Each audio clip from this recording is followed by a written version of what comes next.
kenapa ya Pak saya buka? Kepala Badan Meteorologi, Klimatologi dan Geofisika BMKG Sultan Mahmud Badarudin II Palembang Diasindra Dedi Kurniawan menilai hujan lebat yang terjadi di musim kemarau bukanlah hal baru. Jika intensitas hujan dalam satu dasarian atau 10 hari kurang dari 50 mm atau dalam satu bulan kurang dari 150 mm, peluang hujan tersebut masih normal. Intensitas hujan yang harus diwaspadai ialah hujan lebat dengan durasi singkat, disertai angin kencang dan fenomena cuaca ekstrim lainnya.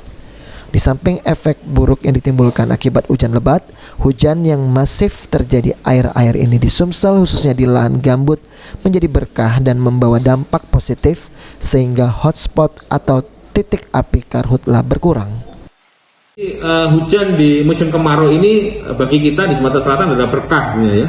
Karena memang ada efek dari cuaca ekstrim sendiri, tapi juga ada efek dengan adanya turunnya hujan yang begitu masif di Sumatera Selatan, khususnya di lahan-lahan gambut ya, seperti Oki, kemudian di Banyuasin dan OI, ini menjadi berkah bagi kita. Ini membawa dampak positif, akhirnya hotspot atau fire spot itu akan berkurang banyak di wilayah Sumatera Selatan. Kalau untuk kualitas udara kita sendiri, saya mantap sendiri Pak. Pantauan dari BMKG untuk kualitas udara, kebetulan kami punya alat namanya partikulat meter ya, PM, ada PM 2.5 dan juga PM 10 yang ada di BMKG SMB 2 dan BMKG Kenten. Sampai saat ini menunjukkan masih kondisi normal. Ya. Tidak ada masalah Pak.